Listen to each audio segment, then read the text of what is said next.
আমাদের সমাজে মওদুদী সাহেবের অনুসারী কিছু লোক আছে না, এনারা কি চিন্তা লালন করে জানি না, এনারা সাহাবায়ে কেরামের সমালোচনা করার জন্য, সাহাবায়ে কেরামের দোষ ত্রুটি তালাশ করার জন্য আমার মনে হয় সহিভাবে নামাজ শেখার মাসআলাও এত ঘাটে না, ওরা সাহাবীদের দোষ তালাশের জন্য যে পরিমাণ কিতাব লেখে। ঠিক কিরে ভাই, এত সমালোচনা আপনি করতে হবে কেন? সাহাবায়ে কেরামের ব্যাপারে নীরব থাকতে পারেন না? আপনার যদি বুঝে না আসে আপনি নীরব থাকেন না। সমালোচনা অনলাইনে এসে বলতে হবে কেন? লেখনের মাধ্যমে পাবলিশ করতে হবে কেন?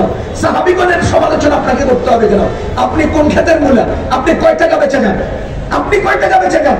আপনার এত বড় দুঃসাহস কেন যে সাহাবায়ে কেরামের ব্যাপারে আপনি আপত্তি উঠান? কিছুদিন আগে একজনে লিখছে, ও জেনাকারী সাহাবীর অনুসারীরা কই? একজন সাহাবী জেনা করেছেন, কথা বুঝেন, একজন সাহাবী গুনাহ করেছেন, এই আলোচনা বড় কথা নয়। গুনাহ করে না কে? আপনি গুনাহ করেন না জীবনে? কে করেন না? হেতু না। দুনিয়াতে যত অন্যায় বিচার মনে হয় তো আমার গুনার কারণে হচ্ছে, আমি এত বড় গুনাহগার। রাসূলুল্লাহ সাল্লাল্লাহু আলাইহি ওয়াসাল্লাম বলেন, কুল্লুকুম খাত্তাউন, সবাই গুনাহগার। এই কুল্লু লফজু জামিআন ইস্তামিলু জামিআ আল আফরাদ, আলেমরা বলতে পারবেন এই লফজে কুল জামিআ আফরাদকে শামিল করে না? তাহলে এই জামিআ আফরাদের মধ্যে সাহাবীগণ নাই, তো কুল্লুকুম খাত্তাউনের মধ্যে সাহাবীগণ তো গুনাহগার। এই হাদিস দ্বারা কি বোঝা যায়? দ্বিতীয় নম্বর এক হাদিসের মধ্যে আসছে, হযরত রাসূলুল্লাহ সাল্লাল্লাহু আলাইহি ওয়াসাল্লাম বলেন, সকল মানুষের সাথে একটা করে শয়তান আছে। একজন সাহাবী বলেন, ইয়া রাসূলুল্লাহ, সব মানুষের সাথে থাকলে আপনিও তো মানুষ, আপনার সাথেও আছে? নবীজি বলেন, হ্যাঁ আমার সাথেও আছে। মনে রাখেন, নবীজি এই প্রশ্ন যদি সাহাবী না করতেন তো কিয়ামত পর্যন্ত উম্মতের মধ্যে শুধু এই প্রশ্নকে কেন্দ্র করে ঝগড়া হতো, এই প্রশ্নকে কেন্দ্র করে ঝগড়া হতো। মনে করেন নবীজি বলছেন সকল মানুষের সাথে একটা করে শয়তান আছে, সাহাবী জিজ্ঞেস করেন নাই। এবার আমাদের দেশে যারা এখন ওই মিলাদ তিলাদ ইত্যাদি নিয়ে চলে, এনাদের মধ্যে এক গ্রুপ বাইরিত, নবীজির সাথে শয়তান ছিল না, আমাদের সাথে শয়তান আছে। আমাদের সাহাবী নবীজিকে জিজ্ঞেস করলেন, ইয়া রাসূলুল্লাহ, শয়তান কি আপনার সাথেও আছে? নবীজি কি বলেন? হ্যাঁ আমার সাথেও আছে, কিন্তু সে আমার সামনে পর্যদুস্ত হয়ে আছে। এবার আপনি বলেন, শয়তান পর্যদুস্ত কয়জনের সামনে? বলেন বলেন। একজনের সামনে। সাহাবীগণের সামনেও পর্যদুস্ত শয়তান, এই কথা বলা হয়েছে? যদি তা না বলা হয় তাহলে শয়তানের ধোঁকায় পড়ে সাহাবীও গুনাহ করতে পারেন, পারেন কিনা? কুল্লুকুম খাত্তাউনের হাদিস দ্বারা সাহাবীও গুনাহ করতে পারেন, পারেন কিনা? তাহলে সাহাবী গুনাহ করেছেন, প্রশ্ন এটা নয়, আরে আপনিও তো গুনাহ করেছেন। আপনি কি 2024 সালে দুনিয়াতে আছেন না? নাই? আপনি আছেন? আপনারা আমার মধ্যে কথা না হোক, 2024 সালে আপনি কি দুনিয়াতে আছেন? আমি আছি। আপনি কি গুনাহগার? গুনাহগার? গুনাহ করছেন? আমি জানি। কথা বলেন, আমি জানি। বলেন আপনার গুনাহ আমি জানি, আমার গুনার খবর আপনি জানেন।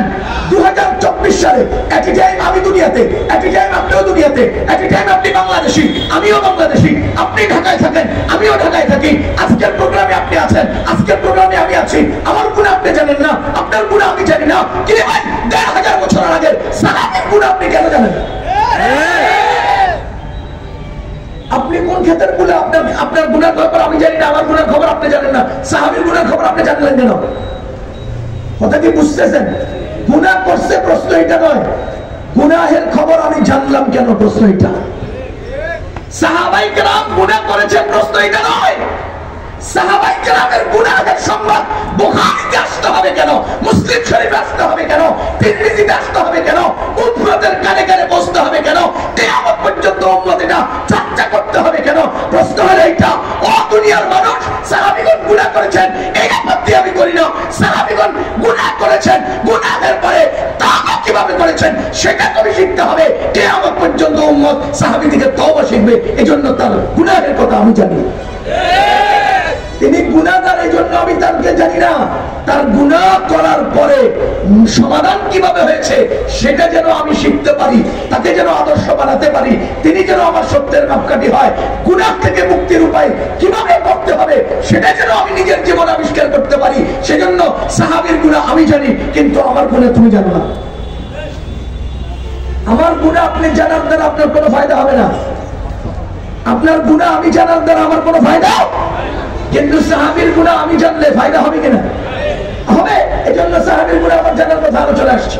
যা হোক, সাহাবায়ে কেরাম কারা বলেন তো? পৃথিবীর বয়স কত? বলেন পৃথিবীর বয়স কত? পৃথিবী কত বড়? দুইটা প্রশ্নের উত্তর দেন। পৃথিবীর বয়স কত? পৃথিবী কত বড়? আদম আলাইহিস সালামের আগে পৃথিবী তৈরি, কিয়ামত পর্যন্ত পৃথিবী থাকবে। সারা ডান থেকে বাম, সামনে থেকে পিছন, বিশাল বিস্তৃত পৃথিবী। এবার আপনি বলেন, এই লম্বা জীবনের পৃথিবীর কয় দিনের মানুষদেরকে সাহাবী বলে? আদম আলাইহিস সালাম থেকে কিয়ামত পর্যন্ত এই লম্বা জীবনের, লম্বা হায়াতের পৃথিবীর কয় দিনের মানুষগুলোকে সাহাবী বলে? কয় দিনের, কয় বছরের, কয় কালের? দ্বিতীয় নম্বর প্রশ্ন, এই বিশাল বিস্তৃত পৃথিবীর কোন এলাকার মানুষদেরকে সাহাবী বলে? বুঝাইতে পারি নাই। বিস্তৃত পৃথিবীর কোন এলাকার মানুষদেরকে সাহাবী বলে? সারা দুনিয়ার এই লম্বা হায়াতের কোন সময়কার মানুষদেরকে সাহাবী বলে? আপনি আর আমি নির্ধারণ করি নাই কারা সাহাবী হবেন, কোন কালের মানুষরা সাহাবী হবে, কোন দেশের মানুষরা সাহাবী হবে, কোন দেশের মানুষরা সাহাবী হবেন, নবীজির সঙ্গী হবেন, নবীজি শরীয়ত কাদের কাছে রেখে যাবেন। তুমি ঠিক করো নাই, আমি ঠিক করি নাই। আল্লাহর রাসূল যাদের উপর আস্থাশীল হয়েছেন, আল্লাহ যাদেরকে মনোনীত করেছেন, একমাত্র তারাই সাহাবী হয়েছে। কেন বাংলাদেশের মানুষ সাহাবী হলো না? কেন আমেরিকা এত প্রভাবশালী, এই দেশের মানুষ সাহাবী হলো না? কেন কেন আজকে এই যুগের মানুষ সাহাবী হলো না? কেন কেন নবীজি দুনিয়াতে আসার 20 বছর আগের লোকেরা সাহাবী হলো না? কেন? কাদেরকে সাহাবী বানাবেন, কোন দেশের মানুষ সাহাবী হবেন, এটা কার নির্ধারণ করা? আল্লাহ নির্ধারণ করেছেন। সুতরাং যে কেউ সাহাবী হতে পারে না। সাহাবীর মর্যাদা আমি দুটো উদাহরণ দিচ্ছি। এক, আব্দুল্লাহ ইবনে হযরতে মুআবিয়া, হযরতে মুআবিয়া রাদিয়াল্লাহু তাআলা আনহু একজন সাহাবী, যার ব্যাপারে মওদুদী সাহেব এবং তার অনুসারীরা আপত্তির কলম তুলেছে। দ্বিতীয় নম্বর, পণ্ডিতি কম করবেন, পণ্ডিতি ছাড়া সব করবেন, পণ্ডিতি ছাড়া সব করবেন। ঠিক আছে? শুধু পণ্ডিতি করবেন না, শুধু পণ্ডিতি করবেন না। আপনি যে যোগ্যতা রাখেন না, অথর্ব, এটা স্পষ্ট হয়েছে এতগুলো মানুষের সামনে। আপনি ওখান থেকে প্রশ্ন উত্থাপন করছেন, পণ্ডিতি করবেন না, দুনিয়া সব করবেন। আসেন আমার কথা শেষ করি। আপনার প্রশ্ন জানার দরকার হলে আমার কাছে জিজ্ঞেস করবেন। পেছনে সাহাবায়ে কেরাম, সাহাবায়ে কেরাম, এই কেউ কথা বলবেন?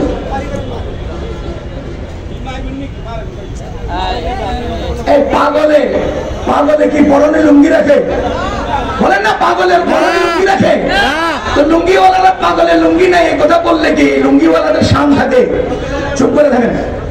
তো সাহাবায়ে কেরামের মধ্যে একজন ব্যক্তি হযরতে মুআবিয়া রাদিয়াল্লাহু আনহু, আর সাহাবী নন, পরবর্তী একজন বাদশা হযরতে ওমর ইবনে আব্দুল আজিজ রাহমাতুল্লাহি আলাইহি। কথা বুঝেন, যোগ্যতা থাকলে কথা বুঝবেন, বুঝার আগে কোনো উত্তর করবেন না। গত 15 বছরের ফ্যাসিস্ট সরকারের অনুসারী আওয়ামী লীগের জালেমরা কথা বুঝার আগে ক্ষিপ্ত হয়েছে। আল্লাহর কসম, ওরা বুঝার আগে ক্ষিপ্ত হইতো, আর সময় দেওয়া যাবে না। বুঝার আগে কাউরে ক্ষিপ্ত হওয়ার সুযোগ দেওয়া যাবে না। আমি জোরালো কণ্ঠ বলেছি, কোন অশিক্ষিত গন্ড মূর্খকে স্টেজে উঠতে দিবেন না, কোন পাগল ছাগলকে স্টেজের আশপাশে দাঁড়াইতে দিবেন না, তাহলে সব সোজা থাকবে। সব গত 15 বছর আমাদেরকে অনেক জ্বালাইছেন, আর জ্বালাইন না। 15 বছর কথা কইতে সুযোগ দেন নাই, 30 বছর বলতে থাকবো, 30 বছর বলবো মিয়া। ইনশাআল্লাহ পণ্ডিতি করবেন না। কাবুরা মাকতান ইনদাল্লাহি আন তাকুলু মা লা তাফআলুন। আল্লাহর কাছে সবচেয়ে বড় অপরাধ পণ্ডিতি। এই সূরা সফরে এই আয়াতের কি অর্থ জানেন? আল্লাহর কাছে সবচেয়ে বড় অপরাধ পণ্ডিতি। পণ্ডিতি। সাহাবীগণ পণ্ডিত ছিলেন, পণ্ডিতি জাহির করতেন না। জিবরাইল আলাইহিস সালাম আসলেন, পায়ের সাথে হাঁটু মিলাইয়া বসলেন, হাতের উপর হাত রাখলেন, পাঁচটা প্রশ্ন করলেন। সাহাবায়ে কেরাম বসেছিলেন, ওমর রাদিয়াল্লাহু তাআলা উপস্থিত ছিলেন। ছিলেন। একদিন রাত চলে গেল, পরের দিন নবীজি জিজ্ঞেস করেন, ও ওমর, গতকালকে লোকটা যে আসছে তুমি কি চিনতে পারছো? ওমর কিছু হলেও বুঝতে পেরেছেন, কিন্তু ওমর পণ্ডিত ছিলেন, পণ্ডিতই করেন নাই, যার কারণে ওমর উত্তর দিয়েছেন আল্লাহু ওয়া রাসূলুহু আলাম, আল্লাহ আর আল্লাহর রাসূল ভালো জানে। মিয়া সাহাবায়ে কেরাম পণ্ডিত ছিলেন, পণ্ডিতই করেন নাই। পণ্ডিতই করবেন না, শুধু পণ্ডিতই করবেন না, শুধু পণ্ডিতই করবেন না, আল্লাহ পণ্ডিতই ছাড়া সব পালন। কথা বুঝতেছেন? পণ্ডিতই করেন না। তো মুআবিয়া রাদিয়াল্লাহু তাআলা তিনি কারো কারো আপত্তির, ওমর ইবনে আব্দুল আজিজ কারো আপত্তির না। মুআবিয়া সাহাবী, ওমর ইবনে আব্দুল আজিজ সাহাবী না। আপনারা কি বুঝতেছেন? এবার আসেন, আব্দুল্লাহ ইবনে মুবারক রাহমাতুল্লাহি আলাইহিকে একজন এসে জিজ্ঞেস করতেছে যে মুআবিয়ার দাম বেশি না ওমর ইবনে আব্দুল আজিজের দাম বেশি? উনি কইলেন তুমি কি ধরনের প্রশ্ন করলে এটা? কয় না, আমার একটু জানার আগ্রহ। আব্দুল্লাহ ইবনে মুবারক রাহমাতুল্লাহি আলাইহি উত্তর দেন, মুআবিয়া নবীজির সাথে যুদ্ধে গিয়েছিলেন? কয় জি গিয়েছিলেন। কয় উনি ঘোড়া ব্যবহার করেছেন? কয় জি করেছেন। ওনার ঘোড়ায় ময়দানে উঠতে যখন যুদ্ধ করছিল তখন উড়ে উড়ে বালু রাস্তায় যখন ময়দানে উঠতেছিল, ঘোড়ায় নিঃশ্বাস নেওয়ার সময় নাকে দিয়ে বালু প্রবেশ করেছিল? কয় জি করেছিল। আব্দুল্লাহ ইবনে মুবারক বলে, শোনো, মুআবিয়ার ঘোড়ার নাকে যে বালু প্রবেশ করেছে ওই বালুও ওমর ইবনে আব্দুল আজিজের চেয়ে দামি। ওমর ইবনে আব্দুল আজিজের দাম কত? মুআবিয়ার ব্যবহৃত ঘোড়ার নাকে প্রবেশ করা বালুর চেয়ে কম। 100,000 আবু হানিফা হাম জুনাইদ খাকে পায়ে আবু হুরায়রা না রাসাত। 1000 আবু হানিফা, 1000 জুনাইদ বাগদাদি একজন আবু হুরায়রার পায়ের ধুলা সমান হবে না। তুমি কে মিয়া? তুমি কে সাহাবীর ব্যাপারে আপত্তি উঠাও? 2 নম্বর উদাহরণ আমি খুব সংক্ষেপে বলবো, বলতে গেলে লম্বা কথা। আপনারা জানেন মুসা আলাইহিস সালাতু ওয়াস সালাম মাদায়েন থেকে যখন মিশরের দিকে যান, ওই যে ফেরাউনের বাড়িতে যাবে, ফেরাউনকে দাওয়াত দিবেন, যাওয়ার পথে ওনার স্ত্রীর সাথে ছিলেন, তিনি একটু আগুনের দরকার হলো পাহাড়ের পাদদেশে, তিনি স্ত্রী এবং অন্যান্যদেরকে সাথে রেখে গিয়ে পাহাড়ের পাদদেশে গেলেন। আল্লাহ তাআলা মুসা আলাইহিস সালামকে ডাক দিয়ে বললেন, হে মুসা, ইন্নাকা বিল ওয়াদিল মুকাদ্দাসি তুয়া, তুমি একটা পরিচ্ছন্ন পবিত্র জায়গায় এসেছো, জুতাগুলো খোলো। মুসা, তোমার হাতে এটা কি? তিনি বলেন, এটা আমার লাঠি। ছেড়ে দাও লাঠি। তিনি হাত লাঠিটা ছাড়লেন, ওই লাঠি ফাইদা হিয়া হাইয়াতুন তাসআ, সেটা একটা সাপ হয়ে ওই সাপটা আবার ছটফট শুরু করছে। মুসা আলাইহিস সালাম দীর্ঘ 12 বছর এইটাকে লাঠি হিসেবে ব্যবহার করলেন। হাতের লাঠি মাটিতে পড়ে সাপ হয়ে গেল। তিনি এই সাপ দেখে ভয় পেয়ে গেলেন। আল্লাহ বলেন, লা তাখাফ খুযহা, ভয় পেও না, ধরো, সানাইদুহা সিরাতাহাল উলা, আমি তোমার হাতে আবার স্পর্শ লাগার সাথে সাথে এটাকে আবার লাঠি বানিয়ে দেব। এই ঘটনাটা ঘটালেন কেন?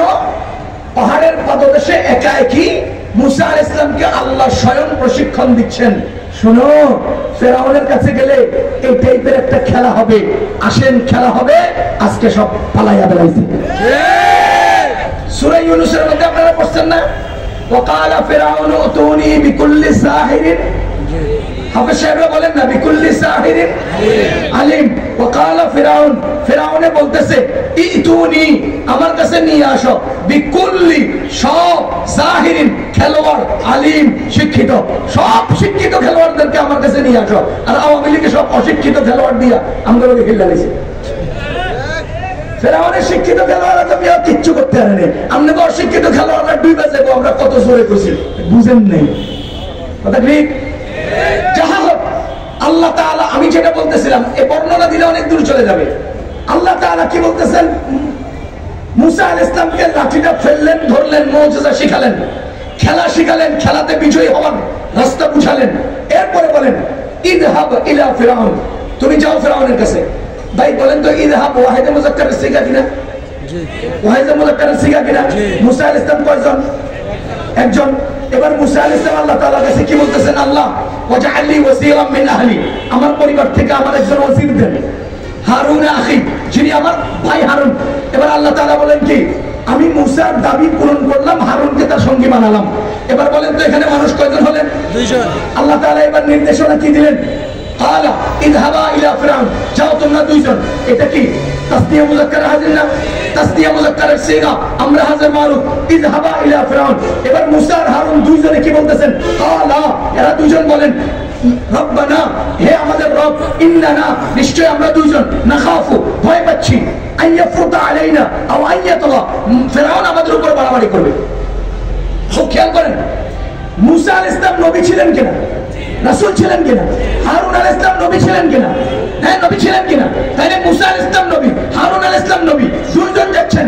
যখন বললেন যে ফিরআউনের কাছে যাও, একজন ফিরআউনের কাছে যাও, ফিরআউন দলবল নিয়ে থাকবে, ফিরআউন সব সৈন্যদেরকে আনবে, ফিরআউন সব খেলোয়াড়দেরকে জমাবে, সব ঠিক আছে। কিন্তু আল্লাহর নির্দেশ ছিল ইলা ফিরআউন, একজন ফিরআউনের কাছে তুমি যাও। তখন তিনি বলেন কি, ইন্নানা নাখাফু আইয়াফরুতা ওয়াহিদিসিগা আও আইয়াতলা ওয়াহিদিসিগা, আল্লাহ ফিরআউন আমাদের উপরে বাড়াবাড়ি, জুলুম, অত্যাচার এবং অন্যায় আচরণ করতে পারে। তখন আল্লাহ কি বলেন, ক্বালা ইন্নানা নাখাফু, ক্বালা লা তাখাফা, তোমরা দুইজন ভয় পেও না। তাসনিয়া মুযাক্কারের নাহির সিগা, লা তাখাফা, লা তাখাফা, তোমরা ভয় পেও না। ইন্নানি মাআকুমা, আমি তোমাদের দুজনের সাথে আছি। আসমাউ ওয়া আরা, শুনতেছি, দেখতেছি। এবার বলেন, মুসা আলাইহিস সালামের সাথে কে ছিলেন? হারুন। মুসা আলাইহিস সালামের সাথে কে ছিলেন? হারুন। এবার বলেন, তারা দুইজনে একত্রে বলছেন আমরা ভয় পাচ্ছি। কথা বলেন, তারা দুইজনে কি বললেন? আমরা ভয় পাচ্ছি। এবার তাদেরকে ভয় পাইও না, অভয় দিলেন কে? আল্লাহ। এবার আমি আপনাকে জিজ্ঞেস করতে চাই, আমাদের নবীজি যখন মক্কা থেকে হিজরতে মদিনায় যায়, সাথে কে ছিলেন? আবু বকর কি রাসূল ছিলেন? আবু বকর কি নবী ছিলেন? এবার আপনি দেখেন, আমাদের নবীজির সাথে আছেন। যখন কাফেররা তাদেরকে ঘিরে ফেললো, তখন মুহাম্মাদুর রাসূলুল্লাহ এই কথা বলেন নাই আমি ভয় পাচ্ছি, মুহাম্মাদুর রাসূলুল্লাহ এই কথা বলেন নাই আমি ভয় পাচ্ছি। ওইদিকে মুসা আলাইহিস সালাম নিজে বলেছেন আমি ভয় পাচ্ছি, আর হারুন আলাইহিস সালাম নিজে বলেছেন আমি ভয় পাচ্ছি। আর এখানে আমাদের নবীজির সাথে যে সাহাবী বলতেছেন ইয়া রাসূলুল্লাহ ভয় পাচ্ছি, আর ওখানে আল্লাহ বলতেছেন ভয় পেও না, এখানে রাসূল বলতেছেন লা তাখাফ, ভয় পেও না। আপনারা বুঝেন নাই, আমার উচ্চর উপরের ক্লাসের ছাত্র ভাইরা বুঝবেন। ওখানে রাসূল বলতেছেন ভয় পাচ্ছি, এখানে উম্মত বলতেছেন ভয় পাচ্ছি। ওখানে আল্লাহ বলতেছেন ভয় পেও না, এখানে রাসূল বলতেছেন ভয় পেও না। কথা কি বুঝতেছেন? এই হলো সাহাবীর মর্যাদা, এই হলো সাহাবীর মর্যাদা। সেখানে রাসূল যা বলেন, এখানে সাহাবী তা বলেন। সেখানে আল্লাহ যা বলেছেন, এখানে রাসূল তা বলেছেন। তার মানে হলো রাসূল অতীতের আমাদের সাহাবী অতীতের নবীগণের মঞ্জালা রাখে। এজন্য আল্লাহ তাআলা ইব্রাহিম আলাইহিস সালাতু ওয়াস সালামের উপরে ঘটিত মুজিজা সাহাবীর উপর দিয়ে দেখান নাই, সাহাবীর পরের স্তরের তাবিঈর উপর দিয়ে দেখাইছেন। আমি এই অংশটুকু বলার জন্য বলছি, ইয়ামানে একজন ভণ্ড নবীর দাবিদার, নাম ছিল আসওয়াদ আনাসি। কি নাম? আসওয়াদ আনাসি। সে দাবি করছে আমি রাসূল, আমি নবী। আমাদের নবীজি আগে বলে দিয়েছেন আনা খাতামুন নবিয়্যিন লা নবিয়্যা বাদি, আমার পরে 30টা ভণ্ড মিথ্যাবাদী নবী দাবি করবে। তো আসওয়াদ আনাসি সত্য না মিথ্যা? সে নবুয়তের দাবি করছে। তো আমাদের মুসলমানদের একজন তাবিঈ, তিনি নবীজিকে দেখেন নাই, সাহাবীকে পেয়েছেন। তার নাম ছিল আবু মুসলিম খাওলানি রাহিমাহুল্লাহু তাআলা। আবু মুসলিম খাওলানি রাহমাতুল্লাহি আলাইহি, তিনি আসওয়াদ আনাসির সামনে গিয়ে বলে, তুই মিথ্যুক, তুই ভণ্ড, তুই কাজ্জাব, তুই দাজ্জাল, তুই সবচেয়ে নিকৃষ্ট জানোয়ার, মানে সবকিছু বলছে। তখন আবু আসওয়াদ আনাসি চিন্তা করলো যে এই লোকটার তো শাস্তি দেওয়া উচিত। তার লগে কিছু লোক জমা হয়েছে। আপনারা মনে রাখবেন, আপনি যতই একেবারে নাম করা নিকৃষ্ট মিথ্যাবাদী, চোর, ডাকাত, লুচ্চা, আরো কিছু হন, সমাজের মধ্যে আপনারে সাপোর্ট দিবার লোক জমা হয়ে যায়। এটা জানোয়ার, এরপরে এর পিছনে কত লোক ছুটে, এটা একেবারে মানে মার্কা মারা চোর, এরপরে দিয়ে এর পিছনে পিছনে কত লোক। তাহলে আসওয়াদ আনাসি মার্কা মারা কাজ্জাব, আসওয়াদ আনাসি মার্কা মারা মিথ্যাবাদী, এরপরে তার দলবল হয়ে গেছে। এখন তার দলবল লোকজন হুকুম ইয়া করছে, পরামর্শ দিছে যে হে নবী, আপনি এক কাজ করেন, আবু মুসলিম খাওলানিকে একটা গর্ত করে আগুন জ্বালিয়ে আগুনের মধ্যে ছেড়ে দেন। তো সে তাই করলো, উত্তপ্ত আগুনের মধ্যে আবু মুসলিম খাওলানিকে ছেড়ে দিল। মজার ঘটনা শুনেন। আবু মুসলিম খাওলানি রাহমাতুল্লাহি আলাইহি পানির নিচে কিছুক্ষণ থাকে, আগুনের মধ্যে কিছুক্ষণ ছিলেন, অনেকক্ষণ পর্যন্ত আগুনে বসে রইলেন। এরপরে নিরাপদ, অক্ষত, পরিপূর্ণ সুস্থ সবল উঠে উঠলেন, একেবারে অক্ষত উঠে আসলেন। কাপড়টাও জ্বলে নেই, সুতাটাও জ্বলে নেই, শরীর তো স্পর্শ করেনি। এখন এই খবর পুরা ইয়ামানে বাইদবাই ছড়িয়ে গেল সবার কাছে। এবার উনি যখন আগুনে ফেলাইও কিছু করতে পারে নাই, এতদিন করে হুমকি দিছস, মাইরালামু কেটালামু ফেরালামু ছেড়ে ফেলবো, এরপরে আগুনে ফেলাইছস, কিচ্ছু করতে পারস নাই, তার মানে তুই আবার আর কিছু করতে পারবি না। এখন আসওয়াদে আনাসি ভণ্ড এই বক্তব্য আবু মুসলিম খাওলানি আগে যদি এক জায়গায় দিতেন এখন 100 জায়গায় দেন, আগে যদি একবার বলতেন এখন 100 বার বলেন, আগে যদি উচ্চ নিচু আওয়াজে বলতেন এখন উঁচু আওয়াজে বলেন। এই যে আসওয়াদে আনাসি ভণ্ড, তো এতদিন পর্যন্ত চেষ্টা করছে রুখতে, এখন আর রুখতে পারে নাই। এবার কি হয়ে গেছে, তিনি জোর আওয়াজে বলা শুরু করছেন। এখন তার মুরিদানরা বলতেছে যে আবু মুসলিম খাওলানিকে আর ইয়ামানে থাকতে দেওয়া যাবে না, ওরে এই দেশ থেকে বাইর করে দেন। তো তাকে একটা উটের উপর উঠে ছেড়ে দেওয়া হয়েছে। হ্যাঁ, তিনি সেখান থেকে রওনা দিয়ে সোজা মদিনায় চলে আসছেন। তো এই যে সংবাদটা ব্যবসায়ীদের মাধ্যমে বাইদবাই মদিনায় আগে চলে আসছে। যখন আসওয়াদ আবু মুসলিম খাওলানি রহমতুল্লাহি আলাইহি মসজিদে নববীতে প্রবেশ করলেন, একটা পিলারের সামনে দাঁড়িয়ে নামাজ পড়তে লাগলেন। এমন সময় ওমর রাদিয়াল্লাহু তাআলা ভিতরে ঢুকলেন, দেখলেন যে একজন অচেনা অপরিচিত লোক নামাজ পড়ছে। তিনি পেছনে চুপচাপ বসে রইলেন। এরপরে ওই লোকটা নামাজ শেষ করলেন, শেষ করার পরে তিনি উঠে সালাম দিলেন, মুসাফাহা করলেন, খোঁজ খবর জিজ্ঞেস করলেন আপনি কোথেকে আসছেন? বলেন যে আমি ইয়ামান থেকে আসছি।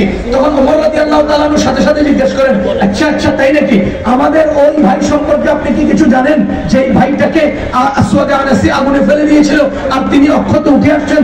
আপনি কি আমাদের ওই ভাই সম্পর্কে কিছু জানেন? বলেন তো, প্রশ্ন করছে কাকে? ঘটনা ঘটছে যার সাথে। উনি এবার বলতেছে হ্যাঁ আমি চিনি, ওই লোকের নাম আবু আব্দুল্লাহ। আপনারা জানেন আরবিরা নিজের আসল নামের চেয়ে উপনাম বলতে বেশি স্বাচ্ছন্দ্য বোধ করে। তিনি বলতেছেন তার নাম আবু আব্দুল্লাহ, কিন্তু বিচক্ষণ, দূরদর্শী এবং চৌকস ওমর রাদিয়াল্লাহু তাআলা তার বর্ণনা, চেহারা, শারীরিক গঠন সবকিছু মিলিয়ে বুঝতে পারছেন লোক যে তিনি। চোখের দিকে তাকাইয়া বলেন, আপনি না তো সেই লোকটা, আপনি না তো? তিনি মাথা নিচের দিকে নিয়ে বলেন যে জি আমি সেই লোকটা। ওমর রাদিয়াল্লাহু তাআলা বুকে জড়িয়ে নিলেন, কপালে চুমা খেলেন। হযরতে আবু বকর রাদিয়াল্লাহু তাআলা ততক্ষণে খলিফা নির্বাচিত হলেন, তার কাছে নিয়ে গেলেন। নিয়ে গিয়ে বললেন, আমিরুল মুমিনিন, একজন ব্যক্তির উপরে ইব্রাহিম আলাইহিস সালামের যেই মুজিজা প্রকাশিত হয়েছে, সেই মুজিজা আমাদের নবীজির খতমে নবুয়তের পক্ষে এই মুজিজা প্রকাশিত হয়েছে আবু মুসলিম খাওলানির উপরে, আবু আব্দুল্লাহর উপরে। তাকে না দেখিয়ে, তাকে বুকে না এনে, তাকে সাক্ষাৎ না দিয়ে আল্লাহ দুনিয়া থেকে আমাদেরকে নেন নাই। এর চেয়ে বড় কিসমতের আর কি হতে পারে? মুসলমান, আমি বুঝাতে চাই যে খতমে নবুয়তের এই আন্দোলন এত শক্তিশালী যে আমাদের নবীজির সাহাবী তো নবীজিকে পেয়েছেন, যারা নবীজিকে পান নাই তাদের প্রথম স্তরের তাবিঈ, তাকে দিয়ে আল্লাহ তাআলা প্রমাণ করে দেখালেন যে খতমে নবুয়তের আন্দোলনের জন্য তুমি জীবন দিতে অগ্রসর হবা, তো খতমে নবুয়তের আন্দোলনে তোমাকে আল্লাহ তাআলা কুদরতি হাতে হেফাজত করবেন। এজন্য আমি বলবো এই যুগের সবচেয়ে বড় শক্তিশালী আন্দোলন খতমে নবুয়তের আন্দোলন। এই যুগে সবচেয়ে বড় রাজনীতি খতমে নবুয়তের আন্দোলনের রাজনীতি। এই যুগে সবচেয়ে বড় জীবন দেওয়া খতমে নবুয়তের আন্দোলনের জন্য জীবন দেওয়া। দুনিয়ার চলমান এই রাজনীতি বহুবিধ, ডান আছে, বাম আছে, সামনে আছে, পিঠ আছে, ওয়ালের পেছন আছে, সামনে আছে, আরে পর্দার আড়ালে আছে, পর্দার সামনে আছে, বিভিন্ন রূপরেখা, বিভিন্ন সুরত, বিভিন্ন আকার আকৃতি। আমরা এই জন্য চলমান রাজনীতি বুঝি না, আমি এই জন্য রাজনীতির সাথে নাই। কিন্তু খতমে নবুয়ত আন্দোলন ঠিক মতোই বুঝি, যে যেভাবে খতমে নবুয়তের আন্দোলন করবে, ডাকবে, আমি তার সাথে আছি। আল্লাহ তাআলা খতমে নবুয়তের এই আন্দোলনকে কবুল করুন, এই সমাবেশকে বা সম্মেলনকে কবুল করুন, এবং আমাদের সবাইকে নবীজির এই ঐতিহাসিক কিয়ামত পর্যন্ত চলমান খতমে নবুয়তের আন্দোলনের এই মুজিজার মিশনের সাথে, এই মুজিজা রক্ষা করার মিশনের সাথে, এই মুজিজা বাস্তবায়ন এবং প্রমাণিত করার মিশনের সাথে যারা যুক্ত ছিলেন, আমাদেরকেও তাদের সাথে যুক্ত হওয়ার তৌফিক দান করুন। আমরা সরকারের কাছে আবেদন করব, সরকারের কাছে আবেদন করব যে মনে রাখেন কাদিয়ানীরা কাফের, আমাদের পক্ষ থেকে এই দাবি বাস্তবায়ন করা হোক এবং তাদেরকে কাফের ঘোষণা করা হোক। একটা গল্প শুনে শেষ করছি। আমাদের আগের সরকার কি জানি শেখ হাসিনা, ওনাকে যখন আমরা আবদার করলাম যে আপনারা কাদিয়ানীদেরকে কাফের ঘোষণা করেন, তিনি উঠে বক্তব্য দিচ্ছে কে মুসলমান কে মুসলমান না সেটা আল্লাহ ভালো জানেন। কি বলেন? কে মুসলমান কে মুসলমান না এটা কে ভালো জানে? আল্লাহ ভালো জানে। আচ্ছা, যদি সব বিষয়ের উত্তর আল্লাহ ভালো জানে হয়, তাহলে আমার প্রশ্ন, আপনার আব্বার নাম? উত্তর দেন। আপনার পরিচয়? কোরআন আর হাদিসের অকাট্য দলিল প্রমাণ দ্বারা প্রমাণিত কে মুসলমান কে মুসলমান না, সেই প্রমাণিত বিষয়গুলোকে যদি আপনি বলেন আল্লাহ ভালো জানেন, তা আমার প্রশ্ন আপনার আব্বার নাম কি? আমি জিজ্ঞেস করবো 2 কত? 2 কত? যদি বলেন আল্লাহ ভালো জানে, তাহলে আপনার শিক্ষার কি হবে? যদি বলেন আপনার আব্বার নাম কি, যদি বলেন আল্লাহ ভালো জানে, তো আপনার বংশের কি হবে? খোদার কসম, সব প্রশ্নের জবাব আল্লাহ ভালো জানে চলে না, কিছু প্রশ্নের জবাব আমরাও জানি। সুতরাং কাদিয়ানীরা কাফের, কাদিয়ানীদের অনুসারীরাও কাফের, কাদিয়ানী নিজেও কাফের। আল্লাহ তাআলা খতমে নবুয়তের সাথে আমাদেরকে যুক্ত থাকার তৌফিক দান করুন। ওয়া আখিরু দাওয়ানা আলহামদুলিল্লাহি রাব্বিল আলামিন।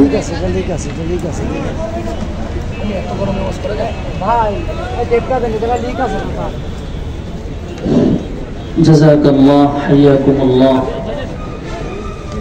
সুন্দর সারগর্ব আলোচনা করার জন্য মুফতি নোমান কাসিম হাফিজাহুল্লাহকে অসংখ্য মোবারকবাদ, অসংখ্য ধন্যবাদ।